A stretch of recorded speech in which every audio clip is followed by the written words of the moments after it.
Parte 40. Valore spirituale della passione del nome. La realtà cristiana.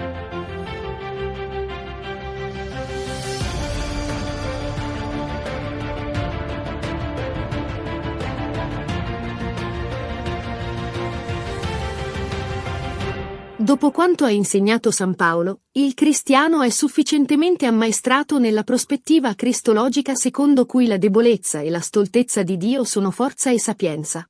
Tuttavia, egli sa bene che su un asserto come questo, ride l'incredulo e che la storia del pensiero filosofico non lo ha giammai preso neppure in considerazione, come se questo accertamento, oltre che alla fede, non appartenesse anche alla storia del tempo.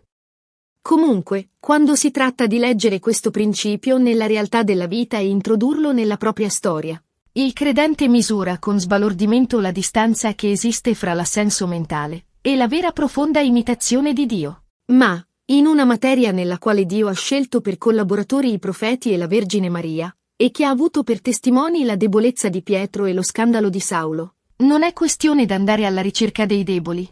Malgrado una fede sincera, nella mente di ognuno si nasconde la tendenza ad abbinare gratuitamente la sapienza divina con lo splendore, e la sua potenza con la gloria, mentre le vie di Yahweh, che non sono le nostre, vedi Isaia 55,8, mantengono tuttora la loro ardua illogicità dinanzi alle vedute umane, fossero anche quelle dei santi.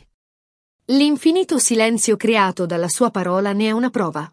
Nella situazione politica, sociale e religiosa del nome durante un periodo della storia della salvezza come l'esilio, abbiamo constatato quale tipo di contropolitica Dio abbia perseguito, di quali diplomatici si sia servito, fra quali vicissitudini abbia guidato il suo popolo e come abbia piegato al suo dominio i disegni umani. Sul fallimento di questi, però, non è stata mai fatta ragione di vanto da parte del nome, per il quale i trionfi degli uomini sono sciagure e motivo di pietà la loro caduta.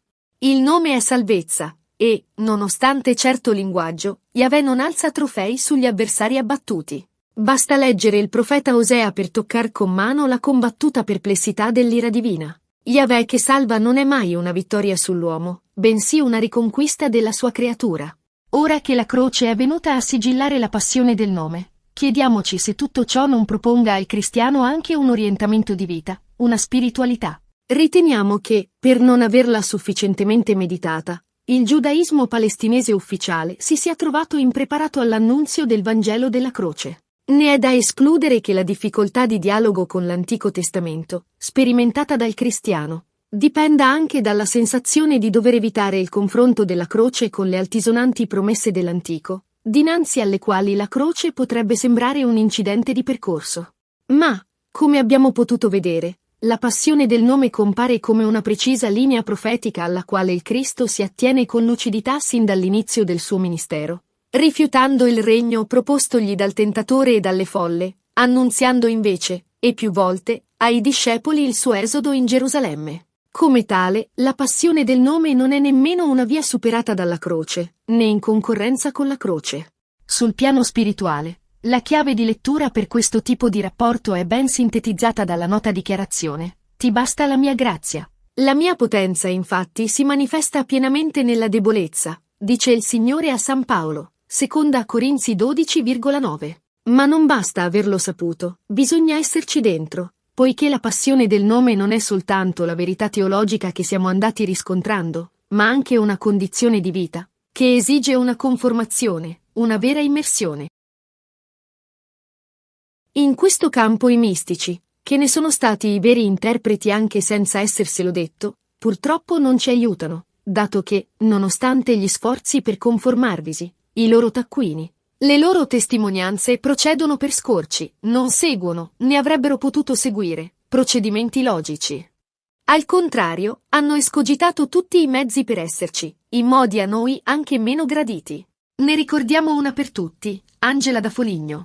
Le loro lacrime per l'ignominia del crocifisso non erano dunque figlie della tristezza di vederlo semplicemente crocifisso, poiché nella loro spiritualità è totalmente assente la volontà di tirarlo giù dalla croce, dove non hanno visto una disgrazia, ma una epifania dell'amore. Però, I loro non rari eccessi nei modi di realizzare una conformazione al nome crocifisso non vanno confusi con la dimensione battesimale ordinaria di questa conformazione. Sono stato crocifisso con Cristo, e non sono più io che vivo, ma Cristo vive in me. Galati 2,20. Poiché altro sono i modi di vivere una realtà di fede, altro è il fatto d'esservi costituiti da un sacramento. Eppure, anche il riconoscimento d'una conformazione già in atto costa in sincerità e persuasione, la si ritrova un po' lontana e forse molesta. Una ragione di più per ammettere che su questo punto è difficilissimo giungere a una vera adesione della mente.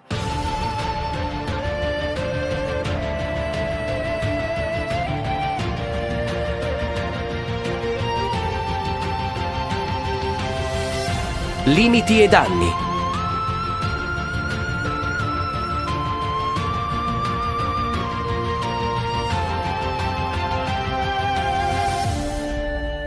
Se volessimo esaminare in che cosa consista questa difficoltà, o il tipo d'opposizione che il cristiano reca inconsapevolmente in se stesso, dovremmo individuarne la causa in una insufficiente concezione di Dio, prima che in uno stadio elementare della vita spirituale.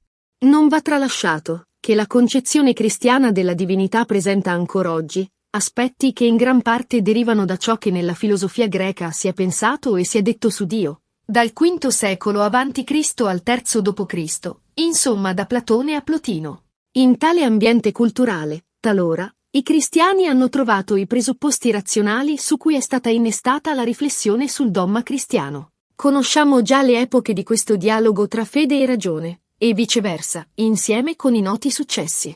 Mentre questo avveniva, il convincimento che il messaggio dei profeti escludesse ogni indagine su Dio, il fatto che essi non facciano speculazioni teologiche sull'annunzio, o che la loro esperienza esistenziale della parola prevalga su ogni altro interesse d'ordine intellettuale, ha favorito l'applicazione della concezione greca della divinità al messaggio biblico, in quanto si presentava povero di deduzione teologica. Ciò ha influenzato, e in parte impedito, una concezione di Dio eminentemente tratta dal messaggio divino, o perlomeno ha fatto passare per secondari aspetti che invece erano essenziali nella letteratura profetica. Primo fra questi è quello che abbiamo chiamato passione del nome, che i profeti sperimentano in modo straordinario e in un grado superiore a quello dei grandi mistici cristiani. L'adattamento del messaggio biblico ai modi speculativi della filosofia greca ha deviato verso una teologia dell'essenza ogni altra concezione di Dio. L'umiltà del nome, ad esempio, non ha potuto far parte del corredo della speculazione su Dio, fuorché nella dimensione umana del Verbo incarnato, di cui la croce è rimasta l'unica attestazione, stralciata, però, da quel contesto che la collegava con la condizione del nome nell'antico patto. Ma, soprattutto, ha escluso i profeti dalla competizione speculativa, sottraendo alla mistica cristiana, in generale, un patrimonio spirituale sino a oggi irrecuperato. Pur avendolo già accennato, siamo sicuri che la prova più evidente di questa distorsione di piani ce l'ha dalla storia della mistica cristiana, dove è assente la visione della passione del nome, persino sullo sfondo della contemplazione della croce. L'umiltà di Yahweh, appunto per causa del noto abbaglio prodotto dall'incandescenza del linguaggio biblico, quando non desti qualche sospetto il parlarne. L'esperienza che ne avevano fatta i profeti rimase, quindi, non valorizzata. D'altronde, gli stessi profeti vennero giudicati nell'ottica della predizione, come segnali dei tempi messianici, e il loro annunzio valutato in funzione degli adempimenti presenti nel Nuovo Testamento. Di modo che la figura stessa del Cristo è venuta a trovarsi quasi isolata nella sua infinita grandezza, alla pari del sole che, con il suo splendore, cancella ogni stella. Questo fatto, oltre che ad affievolire la continuità spirituale fra i due testamenti, senza dubbio ha pregiudicato una spiritualità che scorgesse nella rivelazione del Dio dell'Antico Testamento un modello di incarnazione pienamente realizzato dal Cristo.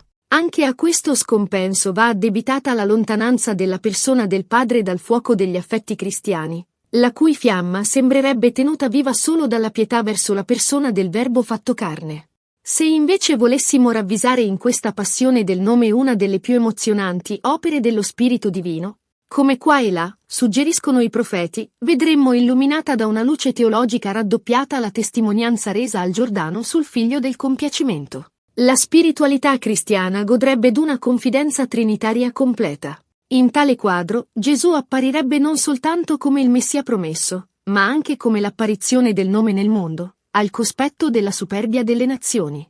Ciò smantellerebbe un tranello in cui il cristiano è spesso caduto con gioia. Alludiamo al fatto che quanto, sul piano morale dell'individuo, viene connotato come orgoglio, sul terreno politico e sociale dei comportamenti collettivi viene reputato coscienza del proprio valore. L'emarginazione dei popoli del continente africano, ad esempio, non ha forse per causa diretta il nazionalismo delle cristianità europee? È noto che molti politici cristiani non trovano alcuna contraddizione nel vivere orgogliosamente la loro coscienza nazionale o i successi dell'io economico collettivo. Sappiamo già che, specie durante l'epoca dell'esilio, soprattutto i profeti incalzano quasi con indignazione l'alterigia delle nazioni, che essi leggono alla luce della passione del nome, cioè dell'umiltà di Dio. L'insolenza dei popoli è, per essi, uno dei massimi crimini di cui possa rendersi colpevole una società preparata all'oppressione degli altri. Ma non soltanto i profeti, tutta la Bibbia ha in orrore la protervia divenuta potenza.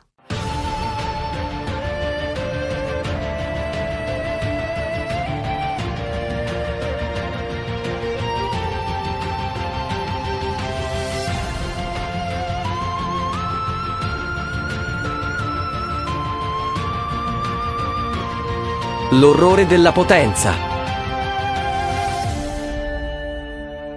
Da questo lato, la collettivizzazione dei modelli proposti può far comprendere l'attualità di certi indiscreti, quando non brutali, passaggi della letteratura sapienziale biblica, dove la lettura dell'orgoglio è fatta nei paradigmi fisiologici della indifesa nudità dell'uomo.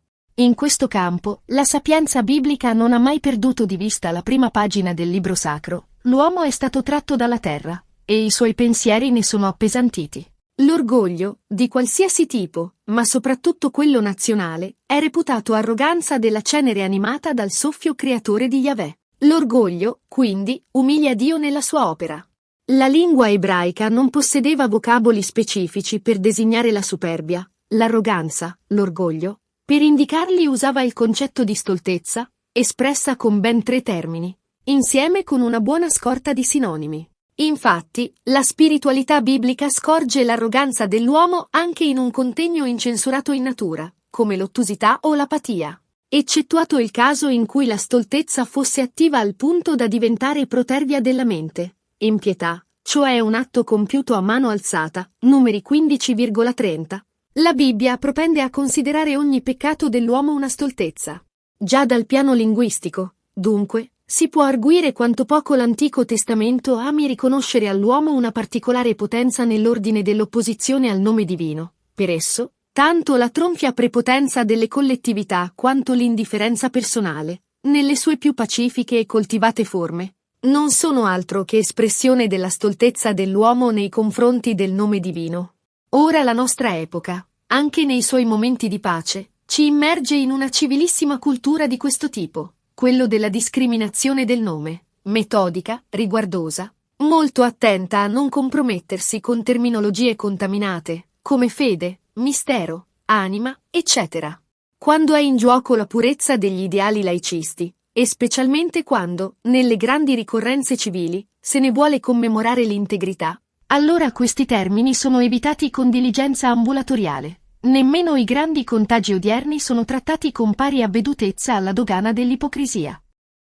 Sotto questo aspetto, l'umiltà di Dio, il quale accetta di misurarsi con l'orgoglio umano, è una potenza pacifica, come quella che il sole esplica con l'uomo a cui toglie il mantello non con la violenza del vento, ma con il tepore della sua presenza. Il Dio biblico non soffia sulla polvere se non per animarla, giammai per disperderla. Dio è questa umiltà creatrice, ed è questi il Padre che ha insegnato all'uomo Gesù un amore delicato e supremo verso ogni essere.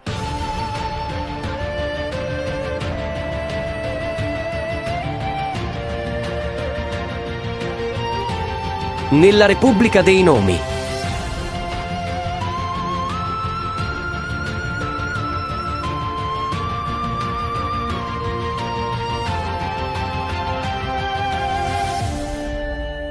Eppure, anche qui incontriamo di ritorno lo scandalo sul nome, per le riserve che il linguaggio dei profeti suscita in chi si lascia turbare dalle loro crepitanti espressioni. Noi l'abbiamo fatto rilevare con puntuale angustia. Anche la violenza del loro messaggio costituisce una prova dell'umiltà d'un Dio che accetta d'entrare nel mondo con qualche graffio, accondiscendendo a farsi trattare con inevitabile rudezza da coloro che lo amavano ardentemente. Poiché così si nasce nel tempo, Yahweh lo ha fatto. Per intanto, gli scandalizzati del nome officiano con premura il culto del proprio nome. Le mode culturali, in questo campo, sono particolarmente attive. Chi ha successo ha nome, e chi ha nome è un mostro sacro. Persino un lettore di bollettini televisivi è un dio. È ascoltato. Avidissime di fissare in faccia i miti creati, anche le coscienze scoperte non degnano d'uno sguardo l'uomo senza nome. Chi non ha nome, non esiste. Ora, una civiltà divoratrice di nomi concorre alla falsificazione della persona in quanto, lo si voglia o no, crea punti di riferimento ideali. Nella Repubblica dei Nomi, anche il programmatico cristiano può sentirsi un uomo senza nome e tenere il suo battesimo come un recluso alle grate. Al contrario, la Bibbia non manifesta mai il più lontano rammarico per le basse quote che il nome del suo Dio ha sempre tenuto fra le dinastie dei nomi. Quando lo supplica di salvare il proprio nome dall'ingiuria delle nazioni, lo fa per la vergogna d'averlo tradito. Nelle sacre scritture solo le persone vengono conosciute e chiamate con il proprio nome, come fa il buon pastore con gli individui del suo gregge. Il rigetto della verità, o la semplice indifferenza verso la salvezza offerta, sono giudicati dalla Bibbia come una cancellazione del nome. Non vi conosco, dice il Cristo nella parabola delle vergini, Matteo 24,12. Mentre a coloro che corrispondono alla chiamata, l'Apocalisse dice che verrà dato un nome nuovo e intimo, che nessuno conosce all'infuori di chi lo ha dato e di chi lo riceve. Vedi Apocalisse 2,17. Le realtà che anticipano il regno della luce immortale sono dunque viste come realtà del nome. È un modo significativo di esprimere la verità della persona, in vista della dignità di portare quello di Yahweh sulla fronte. Vedi Apocalisse 14,1. La teologia della passione del nome valorizza proprio coloro che hanno lavorato giorno e notte per non farsene uno, i santi.